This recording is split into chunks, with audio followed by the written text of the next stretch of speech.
દર્શક મિત્રો, આપ જોઈ રહ્યા છો એનએન ન્યૂઝ. હું છું એન્કર અર્પિતા પટેલ. હવે જોઈએ અગત્યના સમાચાર. પોલીસના ભારે ચુસ્ત બંદોબસ્ત વચ્ચે આખરે દબાણો દૂર કર્યા. વેજલપુર ગ્રામ પંચાયત દ્વારા રસ્તા પૈકીના દબાણો, લોખંડના કેબિનો સહિતના ગરનાળા ઉપરના દબાણો દૂર કરવાની કાર્યવાહી હાથ ધરાઈ. વેજલપુર ગ્રામ પંચાયત દ્વારા મુખ્ય બજારો સહિત રોડ રસ્તાઓને અડીને આવેલા રસ્તા પૈકીના દબાણો અને નડતરરૂપ દબાણોની સંયુક્ત કામગીરી હાથ ધરીને લારી ગલ્લા અને કાચા પક્કા દબાણો દૂર કરવાની કાર્યવાહી હાથ ધરી હતી. વધુમાં ગેરકાયદેસર રસ્તાની આજુબાજુ મસમોટા લોખંડના કેબિનોના દબાણો કરવામાં આવ્યા હતા. ત્યારે આજ રોજ પતરાઓના બનાવેલ લોખંડના કેબિનો દૂર કરવાની કાર્યવાહી હાથ ધરી હતી.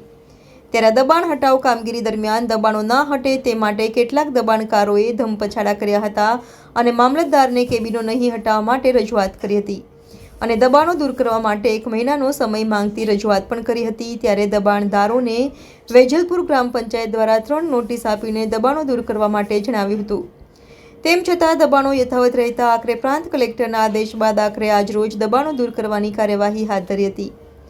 ત્યારે આખરે દબાણદારોના દબાવમાં આવ્યા વગર કાલોલ મામલતદાર દ્વારા દબાણો દૂર કરવાના આદેશ જારી રાખીને દબાણો દૂર કરવાની કાર્યવાહી આખરે ભારે પોલીસ બંદોબસ્ત વચ્ચે દબાણ હટાવની કામગીરી ચાલુ કરવામાં આવી હતી.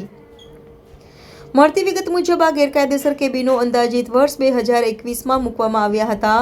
ત્યારે આ જગ્યા ઉપરના દબાણો વર્ષ 2012માં દૂર કર્યા હતા. ત્યારે બાદ આ લોખંડના કેબિનો આ જગ્યા ઉપર મૂકીને ફરીથી દબાણો ઊભા કરવામાં આવ્યા હતા.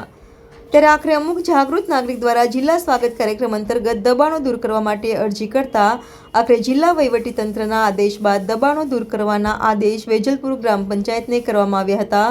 ત્યારે આજ રોજ દબાણ દૂર કરવાની કાર્યવાહી વેજલપુર પોલીસ સ્ટેશનના પીઆઈ એમબી ગઢવી, કાલોલ મામલતદાર યોગેન્દ્રસિંહ પુવાર, કાલોલ તાલુકા વિકાસ અધિકારી ચૌહાણ, વેજલપુર ગ્રામ પંચાયત સરપંચ તલાટી આરસીભાઈ અને રેવન્યુ તલાટી આરડી પટેલ સહિતની સંયુક્ત ટીમે કામગીરી હાથ ધરી હતી.